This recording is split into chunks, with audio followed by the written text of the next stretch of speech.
I meet people in my life and I feel a connection and things develop in a certain way, and I don't feel that I have a duty to my partner and she doesn't feel that I have a duty to me. Do you hang around? I know you're obviously in relationships, but do you have friends who are also polyamorous? No, I don't actually. Damn. Not really. I think it's more that people are becoming a lot more open to it.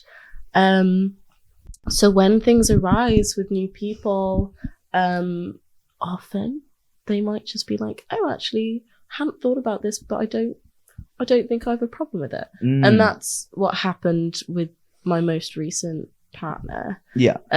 She very much was not someone who identified with it prior to. She didn't necessarily identify with monogamy either. It's just she had never had an opportunity to think, what would relating to someone in a romantic way look like for me, right? And I think that's the big thing. It's like, and I think this is actually what I lost earlier.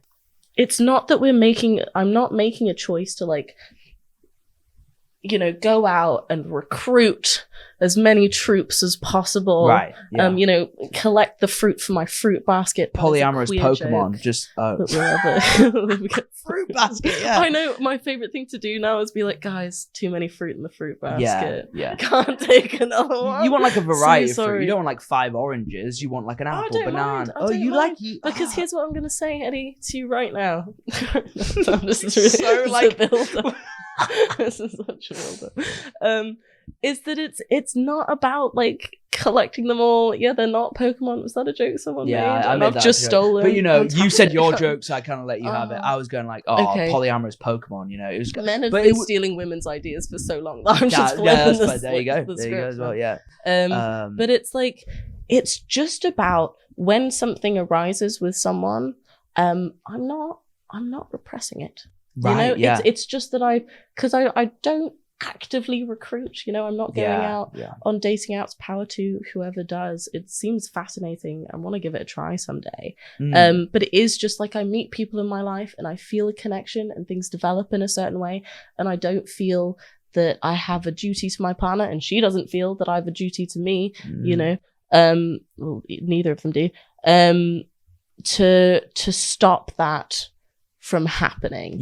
You know? Sure. And so it's not really about like trying hard to love as much as you can with as many people as you can. Right. It's just about letting things in my life flow more organically. Right. Yeah. You know? And that's what's worked for you. Have you found it? So you said ever since you were 17, right? This is when you started on journey. Have you found that's like kind of helped you in other areas of your life? Like how has that change, and what change have you seen in yourself? God, I mean, one of the most like intoxicating parts of this for me is having the opportunity to challenge like really difficult feelings like jealousy. Like everyone wants to talk about jealousy, right? Because it's such a big uncomfortable feeling. I hate it. I still experience it. I've been dealing with it a lot recently, but having that sort of shoved on your plate and being like, I need to deal with this is such a wonderful opportunity. I don't want to live the rest of my life having jealous feelings like getting me down. No. And sort of having to deal with the fact that my partners don't owe me exclusivity, and that our relationship, I think inherently at the core of it, it's about coming to terms with the fact that your relationships are always changing and will always change, regardless of how much you want them to stay the same. Yeah. You know? And it forces you to come to terms with that in such a meaningful way. Like I feel so much stronger in myself being able to say, I can't control what happens here, but I can enjoy it in the moment. And I can survive. Survive's a pretty dramatic word. Yeah, you're not honestly. going through World War II. Jesus Christ.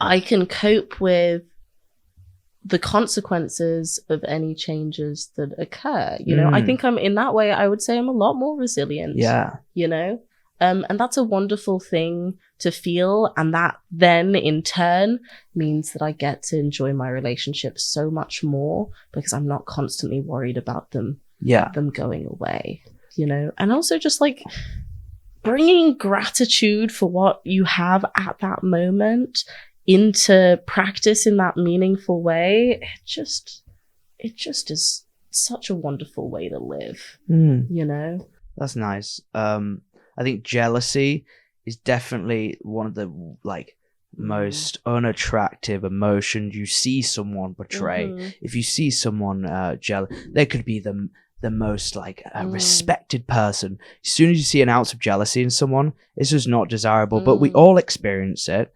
But it's how you experience it in different ways. And I think it's not just in romantic relationships. You've got work. This editor, he's like so much better than me.